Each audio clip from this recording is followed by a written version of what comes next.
자, 우리가 한 달 동안 우리 교회론에 대해서 우리가 하지 않았습니까? 잠깐 복습하도록 하겠습니다. 자, 우리가 첫째 주에 뭐 했을까요? 교회는 무엇인가? 교회는 무엇인가? 교회는 무엇이라고 말했습니까? 부활의 능력 위에 세워진 공동체고 그리스도를 머리로 모신 공동체이고 교회 충만함을 세상에 흘려보내는 공동체이다 그랬습니다. 자, 둘째 주에는 뭐 했을까요? 교회는 왜 존재하는가? 자, 교회는 말씀을 배우기 위해서, 서로 나누기 위해서, 하나님께 예배하기 위해서, 세상을 향해 증거하기 위해서 존재한다 그랬습니다. 자, 지난주에는 뭐 했을까요? 교회 생활은 어떻게 해야 하는가? 주어진 은사로 섬기라. 사랑 안에서 하나가 되라. 그리고 세상 안에서 평화를 추구하라 그랬습니다. 오늘 마지막 시간, 교회는 어디로 가야 하는가? 여기에 대해서 우리가 배우도록 하겠습니다. 교회가 어디로 가야 하는가? 이것은 교회 완성에 대한 질문입니다. 교회는 교회 완성을 위해서 어디를 향해서 가야 되는가? 이것은 단순히 방향을 묻는 게 아니에요. 방향을 묻는 게 아니라 지금 우리 교회가 제대로 가고 있는가? 이것을 점검하는 그러한 질문이 되어야 할 것입니다. 많은 교회들이 성장을 말합니다. 더 큰 건물, 더 많은 사람, 더 화려하고 정말 풍성한 프로그램들. 근데 하나님은 교회에게 어디로 가라고 말씀하고 있느냐 하면 오늘 읽었던 이 본문 말씀 이사야 58장 말씀에서 우리에게 교회가 나가야 될 방향이 어디인가 너무나도 선명하게 보여주고 있습니다.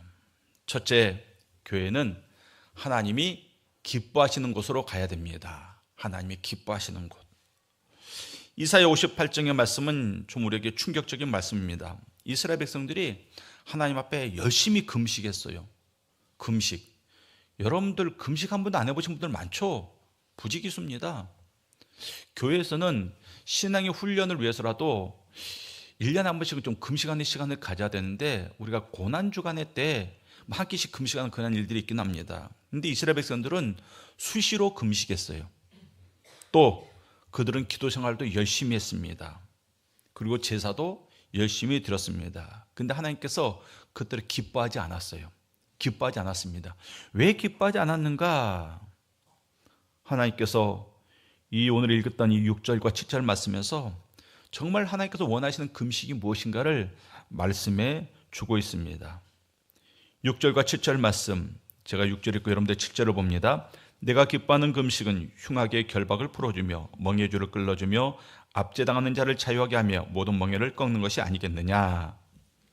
또 줄인 자에게 내 양식을 나누어 주며 유리하는 빈민을 집에 들이며 헐벗은 자를 복면 입히며 또 내 권력을 피하여 스스로 숨지 아니하는 것이 아니겠느냐.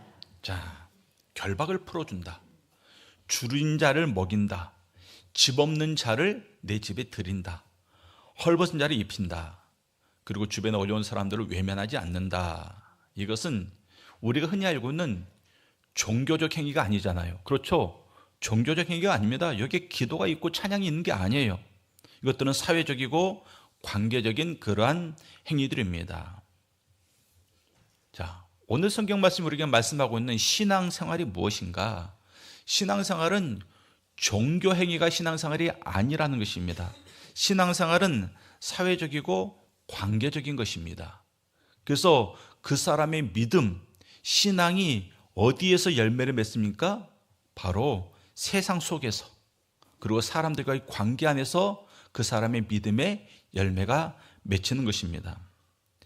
예수님께서 공생을 시작하시면서 이렇게 선포하십니다. 주의 성령이 내게 임하셨으니 이는 가난한 자에게 복음을 전하게 하시려고 내게 기름을 부으시고 나를 보내사 포로된 자에게 자유를, 눈먼 자에게 다시 보게 함을 전파하며 눌린 자를 자유롭게 하고 주의 은혜를 전파하게 하려 하심이라. 가난한 자, 포로된 자, 눈먼 자, 눌린 자, 다 사회 구성원들 가운데 저 주변에 있는 사람들, 그리고 바닥에 있는 사람들입니다. 그러한 사람들을 예수님께서 먼저 찾아가셨습니다. 그래서 우리가 앞서 읽었던 이 이사야의 말씀과 뒤에 신약의 이 예수님의 이 선포하신 말씀을 보면 모두 하나의 방향을 가리키고 있죠. 어떤 방향입니까? 하나님이 기뻐하시고 주님께서 가신 길이 어디입니까? 소외된 자, 눌린 자, 외면받는 자를 향해서 주님께서 가셨고 교회도 가야 된다, 이것을 말씀하고 있습니다. 정리하면 하나님은 우리에게 원하시는 삶의 모습이 있는데 예배와 삶의 간격이 없는, 예배 따로 삶 따로가 아니라 예배와 삶의 간격이 없는 그러한 삶을 살아라, 이렇게 말씀하고 있습니다. 주일 여러분들이 교회 와가지고 막 눈물 흘리면서 찬양하고 기도하고 그런 성도가 월요일에 세상에 나가서 사람들을 모욕하고 핍박하고 짓밟는다라면 그것은 하나님께서 기뻐하시는 모습이 아니죠. 또 주일에 헌금을 드렸던 그 손이 주중에 가난한 자들을 외면한다라면 그 주님께 드리는 그 손길도 하나님께서 기뻐하는 것이 아니라는 것입니다. 우리가 선한 사마리아의 비로 알고 있습니다. 강도 만난 자가 물건을 다 빼앗기고 얻어맞아가지고 피를 흘리면서 쓰러져 있습니다. 그런데 제사장이 지나갑니다. 그냥 외면했습니다. 레위인이 지나갑니다. 그냥 외면했습니다. 피해갔다고 말하고 있습니다. 그들은 제사 전문가이고 율법 전문가입니다. 지금으로 치면 예배 전문가이고 성경 전문가들입니다. 그러나 그들이 그렇게 강도 만나서 거의 죽어가는 그 사람을 외면하고 그들이 그 모습으로 성전에 갔을 때 그 예배를 하나님께서 기뻐하시는가? 아니라는 것입니다. 왜냐하면 하나님께서는 우리의 관계 속에서 실천되지 않는 그러한 종교 활동은 하나님께서 인정하지 않기 때문에 그렇습니다. 예수님도 보십시오. 이 땅에 와서 말씀을 선포하시잖아요. 그런데 말씀을 선포하시는 것으로 그쳤느냐? 아니잖아요. 예수님은 말씀을 선포하시고 직접 그 말씀대로 살아가셨습니다. 세리와 죄인들을 찾아가시고 나병 환자의 몸에 손을 대시고 귀신 들린 자를 치유해 주셨습니다. 교회는 예수님의 몸이잖아요. 그럼 머리 대신 예수님이 가는 곳으로 우리도 따라가는 것, 이것이 바로 교회가 나가야 될 방향이고 그것이 바로 하나님께서 기뻐하시는 곳이다 라는 것을 우리가 알 수 있습니다. 오늘날 많은 교회의 방향이 어디를 향해 있습니까? 우리 영성교회를 비롯해서 여러분들이 알고 있는 많은 교회들이 어디를 향해 있는가 한번 살펴보시길 바랍니다. 성공한 사람들을 환영합니다. 영향 있는 사람들을 귀하게 여깁니다. 교회에 도움이 될 것 같은 사람들을 소중히 여깁니다. 이것은 인간의 본성이에요. 인간의 본성입니다. 예수를 믿든지 믿지 않는지 이게 본성입니다. 근데 예수님은 반대로 가셨어요. 반대 방향으로 가셨습니다. 세상이 외면한 자에게로, 아무도 돌보지 않는 자에게로 가셨습니다. 제가 알고 있는 수만 명을 목회한 목사님이 그런 말씀하셨습니다. 나는 교회에 노숙자들이 들어와서 있는 게 난 싫다. 난 교회에 노숙자들이 들어와 있는 게 싫다. 그 교회가 노숙인 사역을 하는 교회였어요. 그래서 부서가 있어가지고 열심히 노숙인들을 돕고 섬기고 그들에게 밥을 퍼주고 기도하고 전도하는 그 사역을 하고 있는 교회였는데 그 목사님이 그랬습니다. 교육자들 모아놓고 나는 노숙자들이 교회 안에 있는 게 싫다. 그게 사람의 진성이에요. 본심입니다. 그저 교회에, 번듯한 교회에 더 많이 배운 사람들, 똑똑한 사람들, 학벌 좋은 사람들, 부자인 사람들, 그런 사람들이 들어와 있는 것을 굉장히 많은 교회가 선호하더라는 것입니다. 그런데 예수님은 그 반대 방향으로 갔습니다. 이게 중요한 거예요. 그 반대 방향으로 갔다라는 것. 세상이 외면한 사람들에게로, 아무도 돌보지 않는 사람들에게로. 우리가 무엇을 봐야 됩니까? 8절의 말씀을 붙잡아야 됩니다. 8절 말씀으로 다 같이 한번 읽도록 하겠습니다. 8절 말씀, 자, 다 같이 봅니다. 그리하면 내 빛이 새벽같이 비칠 것이며 내 치유가 급속할 것이며 내 공의가 내 앞에 행하고 여호와의 영광이 내 뒤에 호위하리니. 자, 교회가 소외된 자를 향해서 나갈 때 무엇이 뒤따릅니까? 하나님의 영광이 우리를 따라옵니다.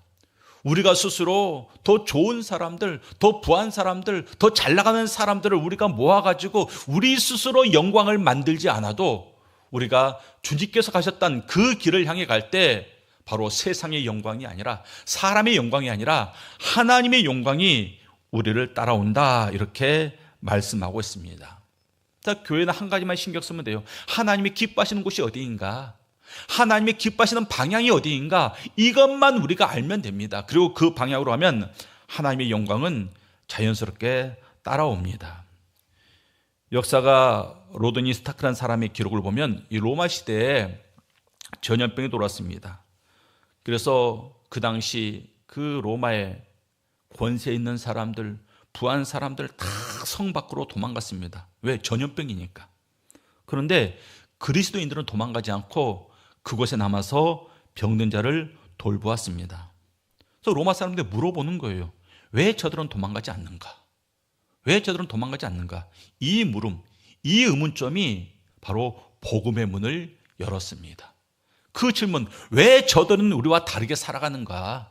왜 저들은 이익에 따라 살지 않고 스스로 희생하면서 봉사하는데 저들은 앞장섰는가? 이 질문, 이 의문점이 그들의 마음 문을 열게 하고 그곳에 복음이 들어갔다는 것입니다.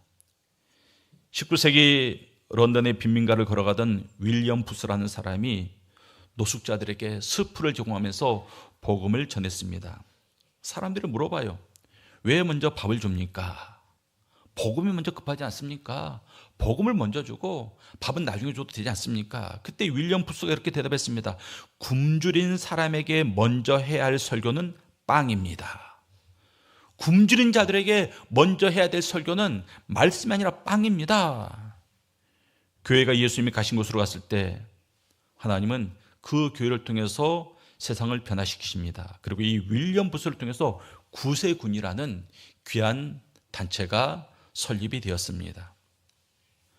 화려한 건물 안에 사람이 모이는 것, 이거 교회 성공 아닙니다. 교회 밖에서 얼마나 많은 사람이, 우리 영숙교회 밖에서, 우리 영숙교회 주변에 얼마나 많은 사람들이 흉악의 결박이 풀리고 얼마나 많은 사람들이 압제에서 자유로워지는지, 이게 바로 우리 영성교회의 성공의 모습입니다. 여러분들, 지구상에 지금도 수많은 사람들이 굶어 죽고 있습니다. 모두를 도울 수는 없어요. 모두를 도울 수는 없습니다. 그런데 우리는 우리 앞에 있는 그 한 사람을 도울 수 있습니다. 그 한 사람. 그 한 사람을 향해 나가는 것, 이것이 바로 하나님이 기뻐하시는 것으로 나가는 교회의 방향이 되는 겁니다. 우리가 스스로 한번 물어보시기 바랍니다. 나는 성도로서 지난 한 달 동안 내가 풀어줄 수 있는 그 누구의 결박을 내가 목격한 적이 있는가? 내 양식을 나눠줄 수 있는 그 대상이 내 주변에 있었는가? 이 질문에 대한 답을 찾는 것이 바로 우리가 예수님을 따라가는 그 걸음의 첫 걸음이 될 것입니다. 우리 교회가, 우리 성도님들이 이 질문에 대해서 바른 답을 찾을 수 있기를 바랍니다. 두 번째로, 교회는 어디로 가야 됩니까? 구원받을 영혼이 있는 곳으로 가야 됩니다. 구원받을 영혼이 있는 곳. 마태복음 28장 19절로 20절 말씀을 읽도록 하겠습니다. 마태복음 28장 19절, 우리 19절은 자매님들이 읽고 20절은 우리 형제님들이 읽겠습니다. 먼저 19절 시작.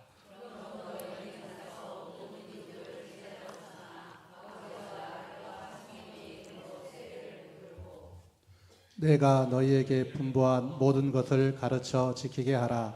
볼지어다 내가 세상 끝날까지 너희와 항상 함께 있으리라 하시니라. 자매할 때도 마이크 해달라니까. 자, 모든 민족을 제자로 삼아 가르쳐 지키게 하라. 그런데 오늘 본문 이 19절과 20절 말씀에서 중요한 것은 그러므로입니다. 그러므로 내는 것은 모든 즉석으로 제사를 삼아. 자, 그럼 도대체 앞에 어떤 내용이 있었길래 그러므로라고 이 접속사를 통해서 내용이 연결이 될까요? 앞에는 이런 내용이 있습니다. 하늘과 땅의 모든 권세를 내게 주셨으니. 그러니까 하나님 주님께서는 하늘과 땅의 모든 권세를 가진 분으로서 지금 명령을 하고 있는 겁니다. 그러니까 교회가 사명을 감당할 수 있는 것, 교회가 하나님이 원하시는 쪽으로 갈 수 있는 것은 교회 자신의 능력이 있어서가 아니에요. 교회에게 능력이 있어서가 아니라 하늘과 땅의 모든 권세를 가지신 예수님께서 우리와 함께하기 때문에 우리가 그 힘을 의지해서 세상을 향해서 나갈 수 있는 겁니다. 예수님께서 부활하셨습니다. 부활하신 다음에 맨 처음 무엇을 하셨습니까? 예수님께서 제일 처음 하신 일이 사명을 주신 거예요. 이게 바로 교회의 시작입니다. 그러니까 교회는 이미 태어날 때서부터 나아갈 방향이 정해져 있었습니다. 그리고 그 방향을 끝까지 나아갈 때 교회가 완성이 되는데 그 완성은 저절로 이루어지지 않습니다. 왜? 사명을 감당해야지 이루어집니다. 그 사명이 뭐라고요? 제자를 삼으라. 제자를 삼으라. 우리가 보통 제자 삼으라, 전도하라는 말이구나. 예, 전도하라는 말입니다. 근데 우리가 생각하는 그러한 전도와는 약간 의미가 다릅니다. 자, 제자를 삼으라. 이 말은 관계를 말하는 거예요. 관계. 시간입니다. 삶을 나누는 겁니다. 그러니까 예수님께서 제자를 삼을 때 어떻게 했습니까? 함께 먹었어요. 함께 먹고, 함께 자고, 함께 길을 걷고, 함께 사명을 감당했습니다. 함께 핍박을 받았습니다. 그러니까 교회가 교회의 완성을 위해서 나가는 길은요, 어떤 프로그램이 아니라 삶이라는 것이에요. 삶. 내 삶 안으로 어떤 한 사람을 초청해야 됩니다. 여러분들이 살아가면서 평생 동안 다 한 사람이라도 괜찮아요. 여러분들의 인생 속에 한 사람을 초청하는 겁니다. 그리고 그 사람과 함께 식사하고 함께 자고 함께 울고 함께 웃으면서 예수님을 함께 따라가는 것, 이것이 바로 제자를 삼는 것입니다. 또 오늘날 교회가 이 방향을 잃어버렸습니다. 교회가 건물을 관리하고 프로그램을 운영하고 내부를 유지하는데 모든 에너지를 다 쏟아붓고 있습니다. 물론 내부를 관리하는 건 나쁜 게 아니에요. 그게 필요합니다. 그런데 내부의 건강함, 내부의 그 튼실함, 내부의 든든함은 무엇을 위한 것입니까? 밖으로 나가기 위한 거예요. 밖으로 나가기 위한 것.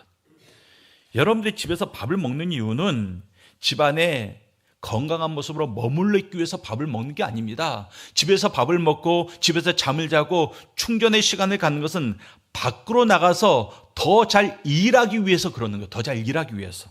그러니까 우리가 교회 안에서 말씀을 배우고 예배를 드리고 교제를 나누고 하나님의 그 성령 안에서 우리가 충전되는 이유는 밖으로 나가서 성도의 삶을 살아가기 위해서 우리가 교회에 모여서 충전을 받는 겁니다. 이게 쉽지 않아요.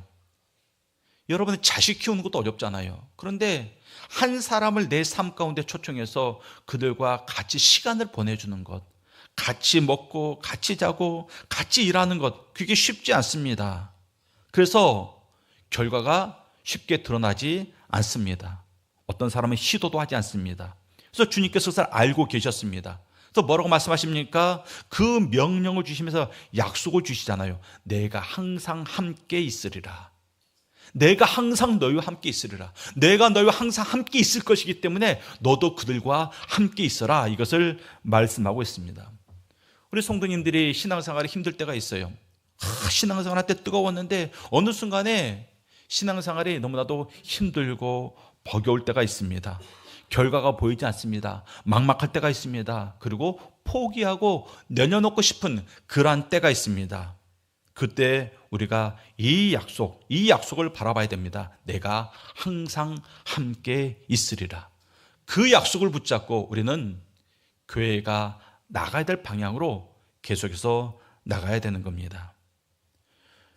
중국 선교사 헤더스 텔러가 자기 일기에 이런 고백이 있었습니다. 나는 오늘도 두렵다. 그러나 주님이 함께 계신다는 것을 안다. 그것으로 충분하다. 그가 가질 수 있었던 것은 오직 주님과 함께 한다라는, 주님이 나와 함께 한다라는 그 한 가지 고백뿐이었습니다. 그런데 허드슨 텔러가 훗날 이렇게 말했습니다. 하나님의 일을 하나님의 방법으로 하면 하나님의 공급이 결코 부족하지 않다. 사명을 감당하는 교회가 그렇습니다. 우리 교회 모습이 그렇습니다. 하나님의 방법으로 하나님께서 말씀하시는 그곳으로 가면 교회는 결코 부족하지 않습니다. 교회는 언제나 충분하고 언제나 충만합니다. 그래서 사는 성도님들, 제자를 삼아야 되는데 누구를 제자로 삼고 있습니까? 여러분들 배우자를 제자로 삼아도 돼요. 또 자녀들을 제자로 삼아도 됩니다. 내 삶 속에 나와 함께 예수님의 발자취를 함께 걸어갈 그 한 사람이 있어야 한다는 것입니다. 그 사명이 바로 우리의 삶을 위대하게 하고 우리의 교회를 위대하게 하는 그러한 귀한 발걸음이 될 것입니다. 세 번째로, 교회는 하나님이 명령하신 곳으로 가야 됩니다. 하나님이 명령하신 곳으로. 미가서 6장 8절 말씀 봅니다. 미가서 6장 8절 말씀. 자, 함께 읽겠습니다. 사람아, 주께서 선한 것이 무엇임을 내게 보이셨나니 여호와께서 내게 구하시는 것은 오직 정의를 행하며 인자를 사랑하며 겸손하게 내 하나님과 함께 행하는 것이 아니냐. 자, 성경에 나와 있는 여러 가지 명령 가운데 굉장히 간결하고 그리고 강력한 명령입니다. 미가서 6장 8절은 교회가 나가야 될 방향을 또 두 가지로 말씀하고 있습니다. 정의를 행하는 곳, 정의를 행하며 그랬습니다. 정의를 행하다, 이 말씀은 공정한 판결을 내린다, 그게 아니에요. 불의한 상황을 바로잡기 위해서 적극적으로 행동하는 것을 말합니다. 불의한 상황을 바로잡기 위해서 적극적으로 행동하는 것. 정의는 교회 안에서만 이루어지는 것이 아니라 교회 밖에서 이루어집니다. 왜? 교회 밖은 불의한 세상이기 때문에 그래요. 그래서 한때 우리 한국 사회가 일제치하에 있을 때, 또 공산당의 침략을 받았을 때, 독재 정권의 그러한 압제에 시달리고 있을 때 교회들이 가만히 있지 않았어요. 항상 교회들이 앞장섰습니다. 교회는 침묵하지 않았습니다. 약자가 착취당하고 소외된 자가 짓밟히는 곳에 교회가 목소리를 냈습니다. 그래서 교회는 약한 자의 편에 서고 억울한 자의 편에 섰습니다. 그런데 오늘날 교회는 더 이상 그러지 않아요. 오늘날 교회는 힘 있는 자들의 편에 서 있습니다. 강한 자들의, 부한 자들의 편에 서 있다는 것입니다. 물론 교회가 세상의 정치적인 일에 관여해서는 안 됩니다. 그런데 이런 일들이 약자를 억압하는 곳에 교회가 목소리를 내고, 그리고 불의가 있는 곳에 정의를 부르짖는 것, 이것은 정치적인 일이 아닌 거예요. 이것은 생존의 영역입니다. 그렇기 때문에 교회가 하나님의 정의가 이 땅에 이루어지기를 우리는 목소리 높여서 외칠 수 있어야 됩니다. 교회가 침묵하면 하나님의 이름이 욕을 먹습니다. 그런데 교회가 정의의 편에 섰을 때 하나님의 이름이 높아지더라는 것입니다. 이 세상은 너무나도 불의가 많습니다. 그러니까 교회가 조용히 있어서는 안 됩니다. 교회가 목소리를 내야 되는데 어떤 목소리를 내야 됩니까? 성경 말씀을 근거로 목소리를 내야 됩니다. 어떤 정치적인 성향에 교회가 함몰되어서 빨간 쪽 목소리, 파란 쪽 목소리, 이걸 내라는 게 아니에요. 교회는 빨간 쪽도 아니고 파란 쪽도 아닙니다. 교회는 오직 말씀을 근거로, 성경의 근거로 한 그 이야기를, 그 목소리를 우리가 낼 수 있어야 되는 것입니다. 또 교회는 어디로 가야 됩니까? 인자를 사랑하라 그랬습니다. 인자를 사랑하는 곳으로 가야 됩니다. 인자를 사랑하다. 헤세드. 이 헤세드는 구약의 하나님의 성품을 드러내는 단어입니다. 헤세드는, 그러니까 설명하면 이거예요. 자격이 없는 사람에게 흘러가는 사랑, 이게 바로 헤세드입니다. 자격이 없는 사람에게. 그러니까 교회는 사랑할 만한 사람을 사랑하는 것이 아니에요. 사랑받을 만한 사람은 누구나 사랑해 줍니다. 보세요. 사람들이 많이 모이는 사람이 있어요. 그 사람은 사랑받을 만한 사람이에요. 그 사람은 누구든지 사랑해 줍니다. 그런데 사랑받을 만한 사람이 아닌 그러한 존재들이 있습니다. 그곳에 하나님의 사랑이 부어지는 것, 그게 바로 헤세드, 이렇게 말하는 겁니다. 그러니까 사랑받기 어려운 사람, 우리가 사랑을 베풀어도 돌아올 대가가 없는 사람, 그런 사람들에게 사랑을 베푸는 것, 이것이 바로 인자를 사랑하고 이렇게 표현하고 있는 것입니다. 왜 교회가 그래야 되는가? 우리가 그 사랑을 먼저 받았기 때문에. 여러분들이 하나님의 사랑을 받을 만한 존재였습니까? 아니잖아요. 근데 하나님이 우리를 먼저 사랑해 주셨습니다. 그렇기 때문에 우리는 그 사랑을 받은 자로서, 사랑에 빚진 자로서 그 헤세드, 인자를 사랑하고 세상에 내 주변에 도저히 사랑하기 어려운 그 사람에게 사랑을 베풀어 주는 것, 이것이 바로 주님께서 우리에게 말씀하고 있는 우리가 나가야 될 방향이 되는 겁니다. 우리가 정의를 행하고 인자를 사랑할 수 있는 것은 하나님과 함께 걷기 때문에 그렇습니다. 모든 교회 사역의 동력은 사람의 숫자에 있지 않아요. 물질에 있지 않습니다. 사람이 있으면 교회가 일하고 사람이 없으면 교회가 일 못하고 돈이 있으면 교회가 일하고 돈이 없으면 교회가 일을 못하고, 이게 아니라는 것입니다. 왜? 교회의 모든 사역의 동력은 하나님과 동행함에 있기 때문에 하나님과 함께 걷지 않는 정의는 정의가 아니고 하나님과 함께 걷지 않는 사랑은 사랑이 아닙니다. 역사를 보십시오. 얼마나 많은 독재자가, 또 얼마나 많은 독재국가가 입으로 정의를 부르짖었습니까?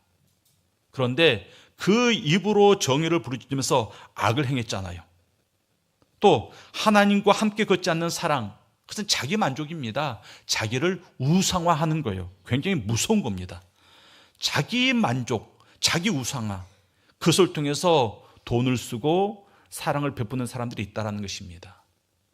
여러분들, 우리가 겸손하게 하나님과 동행할 때 그 한 걸음 하나가 바로 참된 정의의 실현이 되고 사랑의 완성이 되는 것입니다. 이것이 바로 교회가 나가야 되는 그러한 방향이 되는 것입니다. 남아프리카 공화국 아파르테이트, 인종차별 정책이 있었습니다. 흑인들은 법적으로 백인들과 같은 공간에 있을 수 없었어요. 같은 버스를 탈 수 없었고 같은 식당에 들어가서도 안 됐습니다. 법으로 금지되어 있었습니다. 그런데 이 남아프리카 케이프타운의 한 작은 교회가 이렇게 선언했습니다. 하나님 앞에서 백인도 없고 흑인도 없다. 우리는 오직 하나이다. 그래서 그 교회는 흑인과 백인이 함께 예배를 드렸습니다. 그러자 정부가 그 교회를 압박하고 핍박합니다. 그래도 불구하고 그 교회가 그것을 멈추지 않았습니다. 결국 그 작은 교회의 그 정의와 그 인자의 행동이 아파르테이트에 저항하는 물결이 되었습니다. 그러니까 그 작은 교회의 그 말씀에 대한 순종이 그 나라를 바꾸는, 세상의 그 모든 악한 제도를 바꾸는 거대한 물결이 되더라는 것입니다. 우리 사랑하는 성도님들, 우리가 봐야 돼요. 우리 교회가 정의를 행하고 있는가? 우리가 속한 지역에서 불의한 일이 벌어지고 있는데 우리는 뭐 하고 있는가? 또 우리가 인자를 사랑하고 있는가? 도저히 사람들의 손길이 미치지 않는, 아니 미치기 싫은 그곳에 우리의 손길이 미치고 있는가? 이것을 우리가 살펴봐야 됩니다. 이런 말을 하면 마음이 불편한 성도들이 있어요.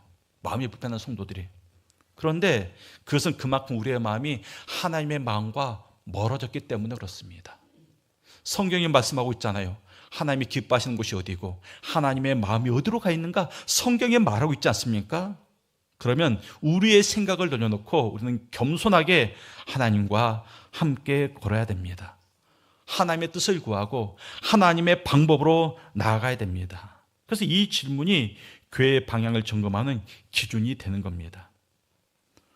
오늘 우리에게 주어진 이 세 가지 본문, 이 본문은 한 목소리로 교회가 말하고 있습니다. 교회는 어디로 가야 되는가?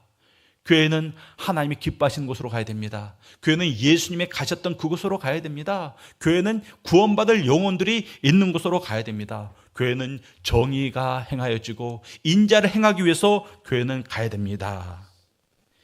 이스라엘이 열심히 예배했습니다. 그러나 그 예배를 하나님께서 받지 않았다 말씀하고 있습니다. 왜? 기뻐하지 않았기 때문에 그래요. 예배당 안에는 있었지만 하나님이 원하신 곳에 없었기 때문에 그렇습니다. 아까 대표기도하신 집사님이 기도 가운데 그랬습니다. 입술로는 믿음을 말하지만 우리 삶의 현장에서 너무나도 약하다고, 흔들리고 있다고. 우리의 입술에서 찬양이 있었고 기도가 있었으면 이제는 믿음의 확신을 가지고 우리의 삶의 현장에서 그대로 순종하는 모습이 있어야 됩니다. 그러할 때 하나님께서 이 예배를 기뻐하시는 거예요.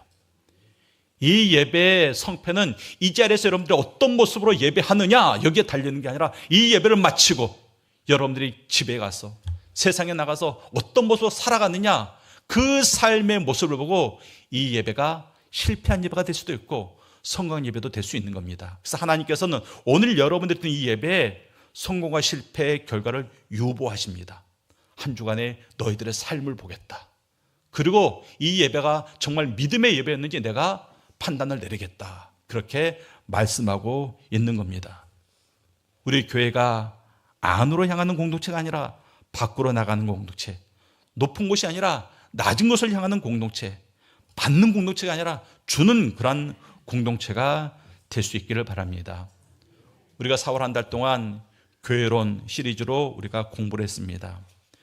이 4주 동안 배운 것들 가운데 핵심은 하나예요. 무엇입니까? 교회는 건물이 아닙니다. 교회는 프로그램이 아닙니다. 우리 한 사람 한 사람이 바로 교회입니다. 그러니까 교회가 어디로 가야 되는가? 이 질문은 결국 내가 어디로 가야 되는가? 바로 이 질문입니다. 마지막으로 본문 12절 말씀 보면 완성된 교회 이름이 있습니다. 12절 말씀 하반절에 보면 이러한 표현이 있습니다. 무너진 데를 보수하는 자. 여러분 보신 저 자막 가운데 뒷부분에 보면 무너진 데를 보수하는 자, 그러한 표현이 있습니다. 바로 교회의 완성은 세상이 이 이름으로 우리 교회를 부를 때 비로소 교회는 교회로서 완성이 되는 겁니다. 세상이 우리 영숙교를 보면서 이렇게 말해야 됩니다. 저 교회가 우리 동네에서 무너진 것들을 세웠다. 저 교회가 우리 지역에 황폐된 것을 회복시켰다. 무너진 데를 보수하는 곳이다. 이 말을 들을 때 비로소 교회는 바르게 가고 있는 것이고, 그리고 교회는 완성된 모습입니다. 무너진 데를 보수하는 자, 이 이름을 가슴에 새기고 여러분들이 한 주간 동안 세상에 나가서 여러분들 믿음으로 승리하는 우리 성도님들이 다 되시기를 바랍니다. 그리고 그 길의 끝에 하나님의 영광이 뒤따름을 체험하실 수 있기를 바랍니다.